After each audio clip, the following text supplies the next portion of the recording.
Hey friends, 15 minutes late. That's why I threw the ish on there. A little bit of technical difficulties getting things closed up tonight, and Katie's down here working. Super excited. The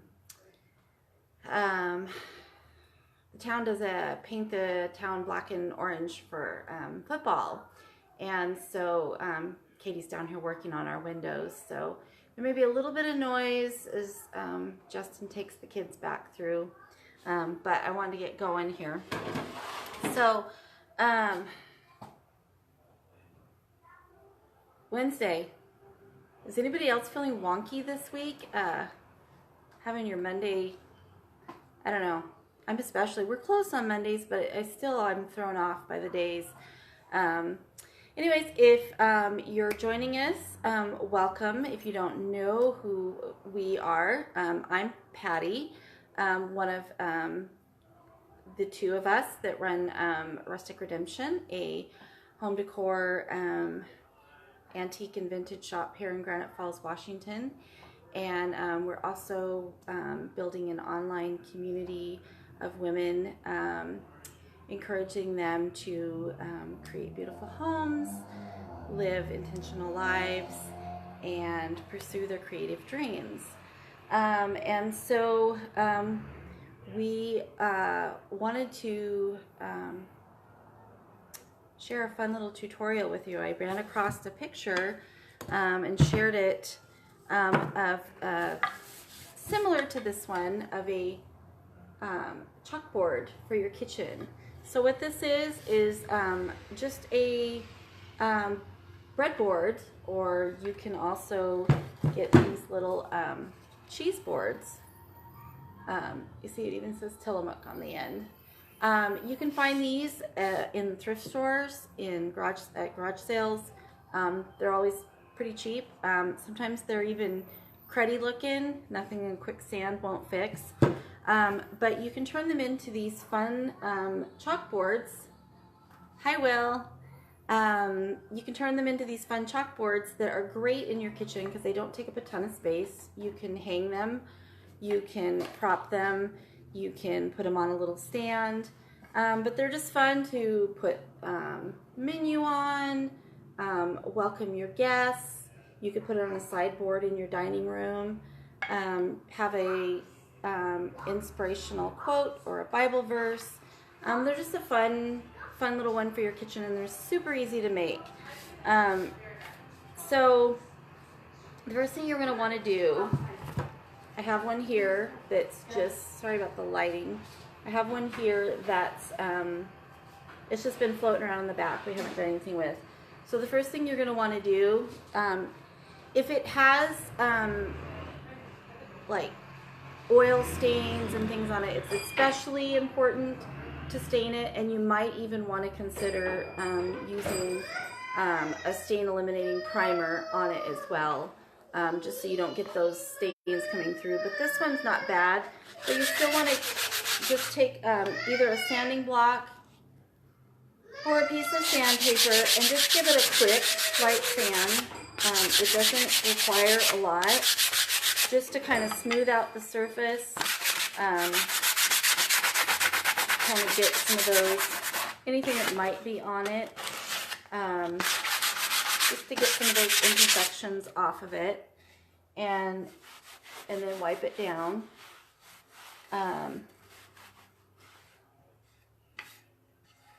You can also stain the edges or paint them if you wanted to do that first. I think this time I'm going to opt to do that secondarily. We're just going to focus on the chalkboard tonight.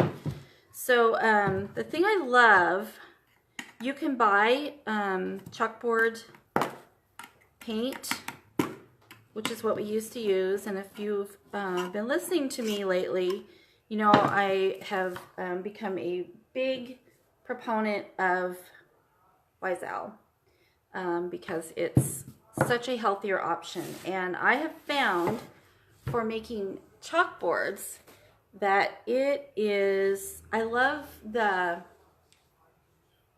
all the health things aside, which those are very important. I love the surface, the feel of the surface. I love the way actual chalk works on it. The thing about I found buying the chalkboard paint is a lot of times actual chalk doesn't work really well on it. It doesn't, I just don't like the way it works.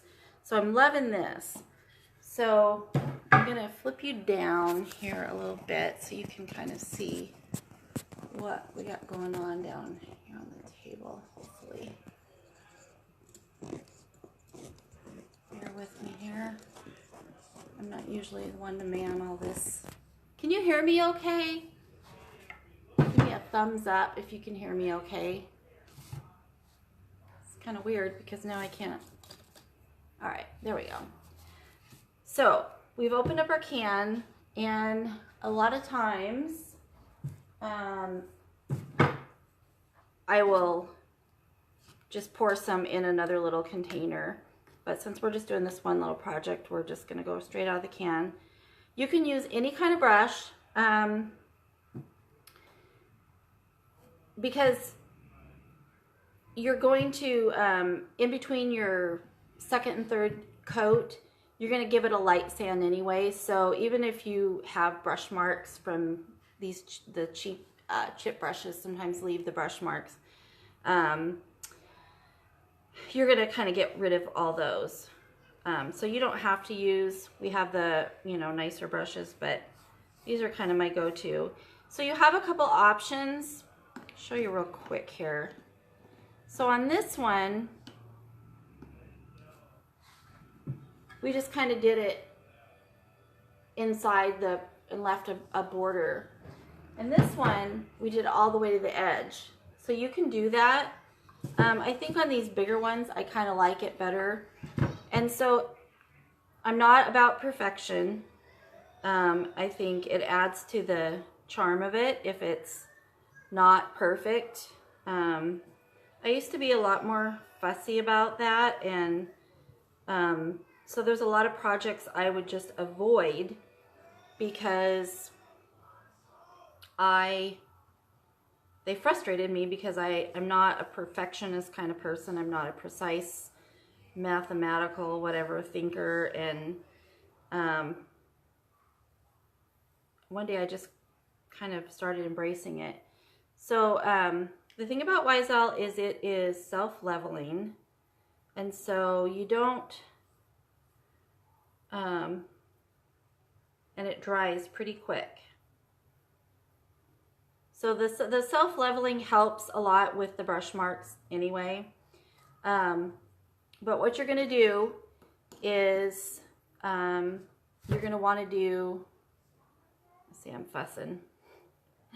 You're going to want to do 2 coats. You'll let it dry in between. And if you do get some of the feathering out there and it bugs you, you can always come back when you hit it when you sand.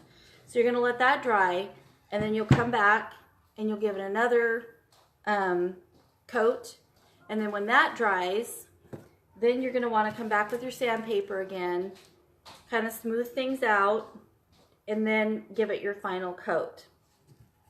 So can't really show you any more on that, but I have this other chalkboard that I did the other day. So it's been all painted, it's got all of its coats, it's all good to go. So the one thing you want to do with chalkboards when you make your own is you want to season them. And all the time I'll say that and people are like, what? So you want to get just regular white chalk and you lay it on its side and you just rub it across the surface of your board.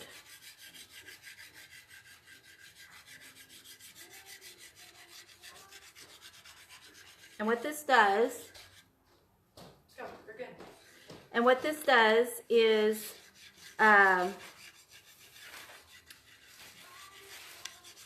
it kind of primes it, I guess, and preps the surface so that when you come back later and you erase it and you write on it, it's not going to be as quick to grab onto that lettering, especially if you're using chalk markers versus chalk.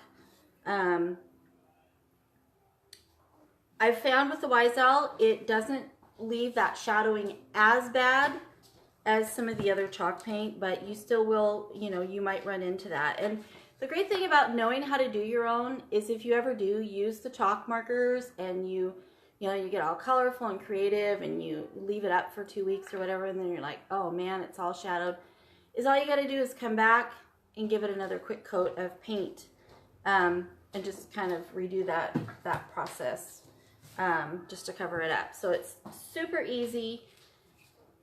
The other thing that I found with Wisel that I was super excited about is,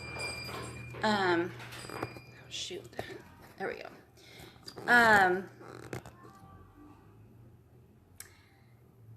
The color choices are endless. Now you have to bear in mind, you got to think about what's going to actually show up. So like this one we did in a dark blue. I think this was the, I think this was Anchor. It's the dark blue.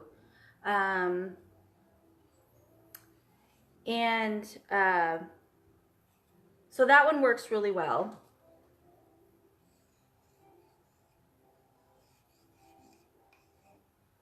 So you can still see, of course, let me spin you around. How do I do that? Let's see.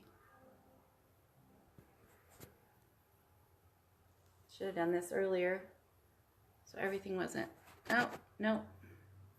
Never mind. Anyways, so the dark blue works really well too. I did this one, I thought would be a fun for a little sign for Christmas time.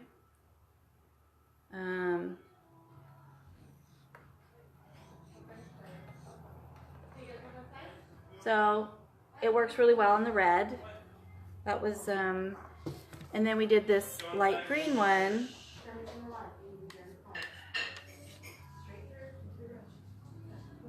So it's fun because you've got a lot of different options.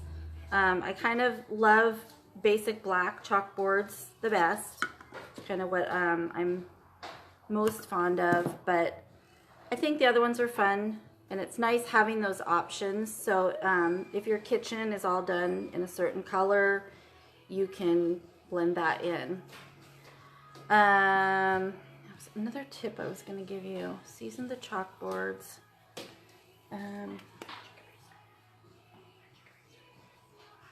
Yes. Magic erasers. Or no. Is that what they're called? Yes, magic erasers. They're really good if you do use the chalk markers and you find you have the shadowing, try that first. Get a magic eraser, because a lot of times you can get that to go away with a magic eraser, a little bit of water, and then you don't have to repaint it. But yes, so I don't know if you're familiar with chalk markers, but they're kind of fun. They've kind of, you know, as people have gotten more artsy-fartsy about chalkboards, the markers are really cool because you can get all different colors and different, you can get like really fine points and wide, broad points. And so you can be very artistic and creative on your boards. A lot of different colors. And then there's also, I discovered, I think I got it at Hobby Lobby, it's a pencil that you can actually sharpen. It's a chalk pencil, and we ran into a little bit of shadowing with that. I'm not sure what the formula might be a little different, but regular chalk we haven't really had any issues. So have fun with it, you know, when it's all dry and you can come back. And again, this one we rubbed down with stain. You could paint it, or you can just leave it raw. You leave it raw, and you could come back and hit it with salve just to kind of bring the natural wood out. But that's it in a nutshell. Chalkboards are super easy to make, and it's kind of limitless once you know how to do it and you think about all the different surfaces. There's trays, there's all kinds of things, and we don't have any in yet at the shop, but there's a this stain eliminating primer bonds to surfaces like tiles and glass and things like that, and so you can put that down and then your paint is going to grab. So that opens, I mean, just think of the possibilities, what you could do. You could, you know, put them on jars and you're not going to have that, you know, coming off on you as easily. So lots of fun options, and it's an easy, quick little gift you can do for somebody in an afternoon, and then you'll have it ready for Christmas or a hostess gift. I think it'd be a really fun hostess gift. So anyways, that was about that. We are kind of undertaking here, getting ready for fall. We're bringing more fall things in this week. We are getting our black and orange all done up, showing our Tiger Pride, and so we're excited to kind of roll that out later this week. It's kind of a work in progress right now. But thank you for joining us. If you have any questions, feel free to drop them in the comments. I'll be happy to answer them. Or if you're local and you want to stop in the shop, I'd be happy to come in and go over anything with you. But happy chalkboard making, and have a beautiful evening. Thanks for joining us. Have a good night.